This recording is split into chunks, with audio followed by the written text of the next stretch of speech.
গরম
হ্যালো, আসসালামু আলাইকুম বন্ধুরা।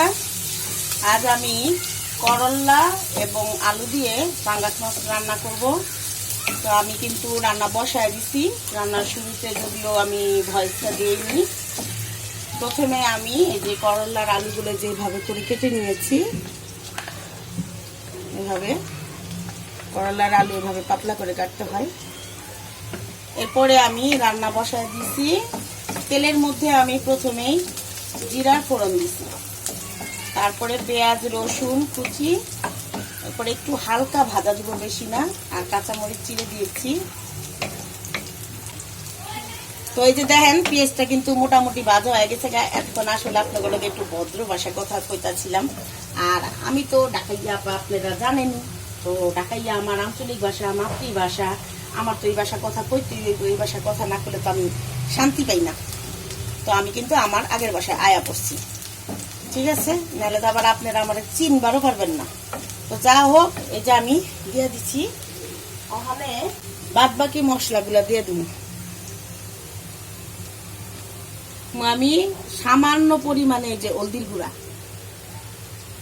ঠিক আছে, মরিচের গুঁড়া আমি দিব না।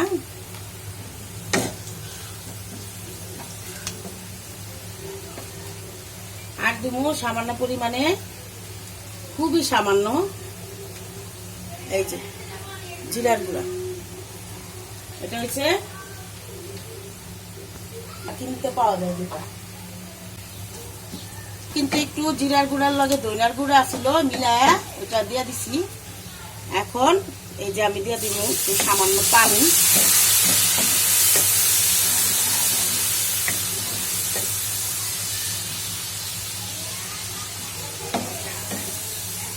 করলা তরকারির মধ্যে সবসময় চেষ্টা করবেন মশলাপাতি কম দিবা। বেশি মশলাপাতি দিলে কিন্তু করলা খাইতে মজা লাগে না। তো মশলাটা একটু ভাজা ভাজা করুন। মশলা কিন্তু আমার এই যে ভাজা ভাজা হয়ে গেছে।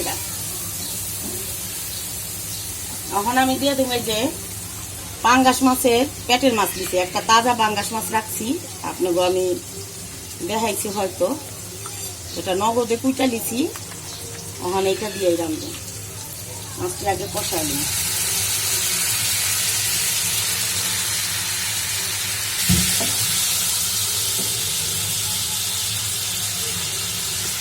মাছ কষানোর সময় কিন্তু লবণ দিতে হইবে, নাহলে মাছের ভিতরে কিছু বুঝবো না।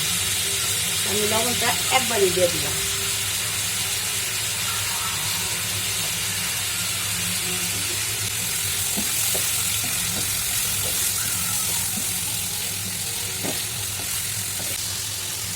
আজকে হইলো শুক্রবার, আর শুক্রবারে মানুষের সমাগম বেশি থাকে। মানুষ সবসময় বাসায় থাকে, ছুটি কাজকর্ম থাকে না, বিদায় হাউ হাউ কাউ কাউ চিল্লা চিল্লি আছে এই চারপাশে।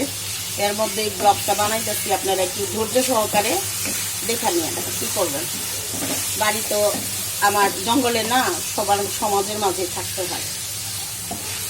মাছটা কিন্তু মোটামুটি কষানো হয়ে গেছে গা। এরপর যে একটুখানি পানি দিয়ে দেবো।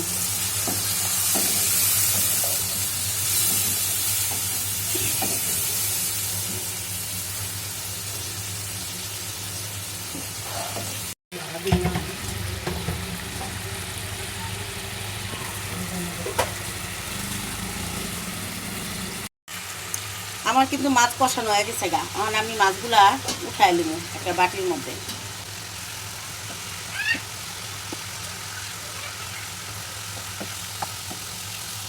এই করলা দিয়া মাছ রান্ধন এটা অনেকেই খায়, কিন্তু এটাই সামগো একদম ঢাকার মানুষদের মেখায় অন্য রেঞ্জা দেখাই দেখি।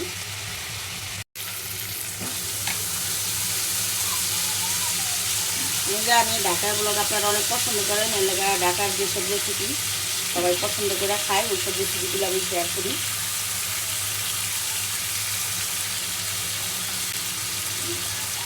অনেক বেশি লাড়ালাড়ি করন যায় না, বেশি লাড়াচাড়া করলে তিতা হয়ে যায়।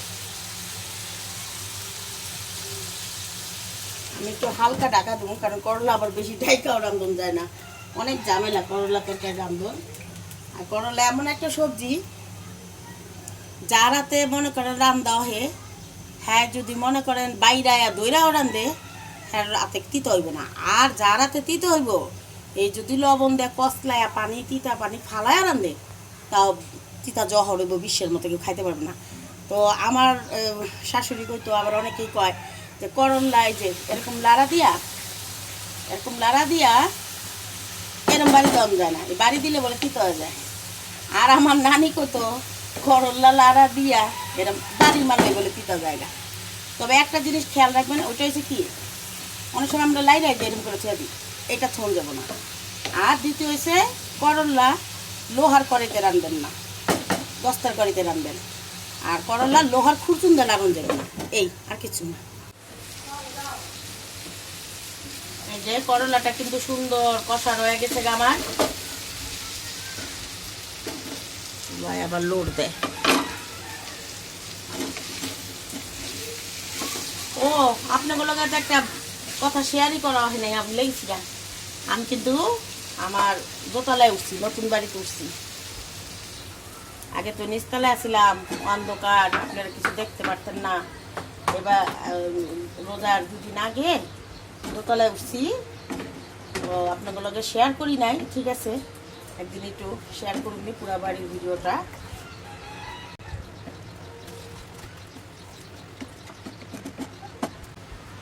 আমি কিন্তু করলার মধ্যে ধনিয়া পাতা দিব না, এই যে ছোট্ট একটা তেজপাতা দিয়ে দেবো।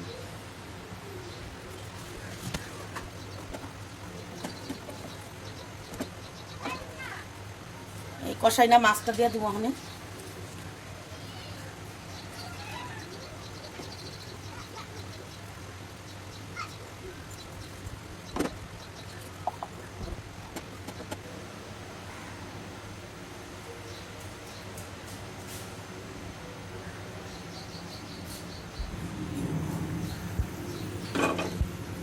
ওই যে বলক আইবার লাগছে, এই পর্যায়ে আমি ওটা কাঁচামরিচ দিব, দিয়া একটু ওই যে এরকম করে কেটে কেটে দেবো।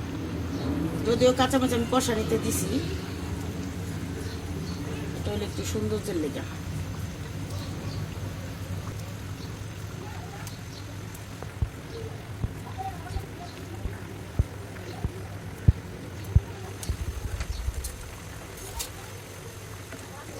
আর করলা কিন্তু সবসময় অল্প তেলে রাঁধবেন, অল্প তেলে রাঁধতে হবে। করলার উপরে তেল বসলে ওটা আবার অনেক সময় খাওয়ার পরে যারা গ্যাস্ট্রিকের রোগী আছেন বুক জ্বালা পোড়া করে।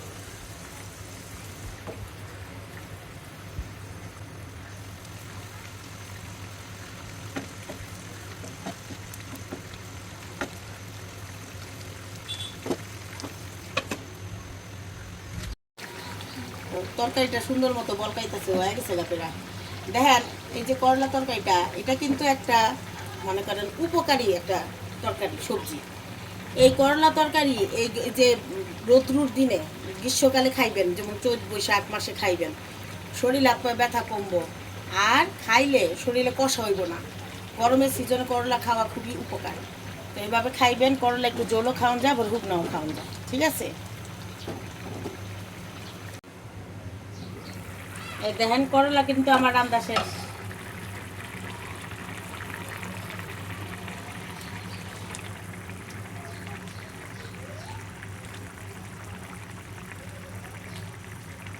তো নামা হালামু, এই ছিল আজকের ব্লগটা। এইভাবে করে আপনারা করলা দিয়া যে কোনো মাছ দিয়া এরেন দেখা পারবেন। বিশেষ করে কিছু মাছ আছে, চিংড়ি মাছ, ইলিশ মাছ, এটি আর কি বেশি ভালো লাগে।